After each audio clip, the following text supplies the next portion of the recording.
तरीन इसराइली फौजी जो है इनमें खुदकुशी की शरह बहुत ज्यादा बढ़ गई है, बल्कि 78% तक बढ़ गई है।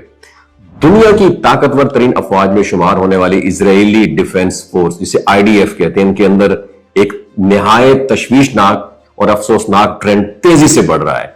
वो फौज जिसके बारे में कहा जाता है कि ये दुनिया की जदीद तरीन टेक्नोलॉजी, असलहे और तरबियत से लेस है, आज अंदर से कमजोर पड़ती जा रही है। जाहिरी ताकत के पीछे छुपी वो थकन, नफ्सियाती दबाव और एहसास से जुर्म, गिल्ट अब खुलकर सामने आने लगा, जिसे इजरायली मीडिया ने भी छुपाने में नाकामी का एतराफ कर लिया है।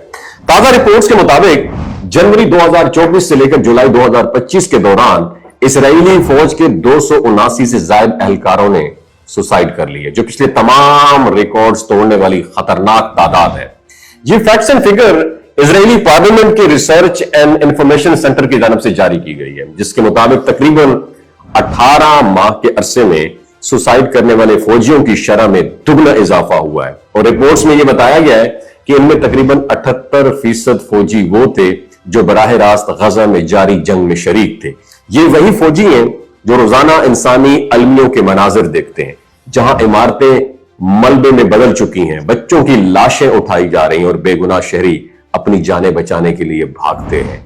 ऐसे मनाजिर देखने के बाद उनके जहन और जमीर पर जो बोझ पड़ता है वो किसी भी जदीद तरीन फौजी तरबियत से नहीं हटाया जा सकता। और इजरायली फौज की अपनी मेडिकल कवर ने यह बरमला एतराफ किया है कि मुसलसल जंगी दबाव, तवील तैनातियां और नफ्सियाती थकन इस बहरान की बहुत बड़ी वजूहात है।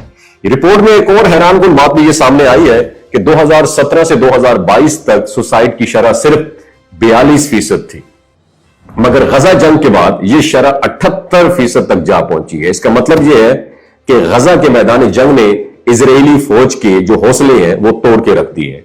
वो फौज जो कभी ताकत और बढ़तरी की अलामत समझे जाते थे, अब बिल्कुल अंदर से बिखर के रह गए। और मेडिकल माहिरीन के मुताबिक इनमें से बेशतर एहलकार पोस्ट ट्रॉमेटिक स्ट्रेस डिसऑर्डर, जिसे PTSD कहते हैं, ये उसका शिकार है। यानी वो हर वक्त खौफ, अफसोस और जहनी दबाव में मुब्तला रहते हैं। कई फौजियों ने अपने सीनियर्स को यह कंप्लेन की कि वो बार बार एक ही महाज पर भेजे जा रहे हैं, उन्हें आराम या जहनी बहाली का कोई मौका नहीं दिया जा रहा। और माहिरीन इस बात पर भी एग्री हैं कि यह ट्रेंड सिर्फ एक फौजी मसला नहीं, बल्कि एक अखलाकी और इंसानी बहरान है।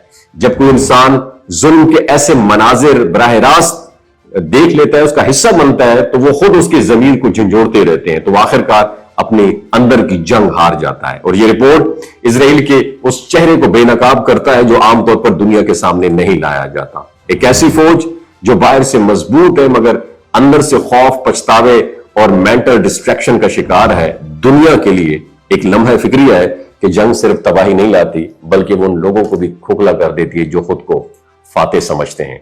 और गजा की सरजमीन पर गिरी हुई लाशें सिर्फ फलस्तीनियों के नहीं, बल्कि इजरायली फौजियों की रूहें भी उन्हें मलबों के नीचे दब रही हैं। आपकी क्या राय है नीचे कमेंट सेक्शन में जरूर बताइएगा। शुक्रिया।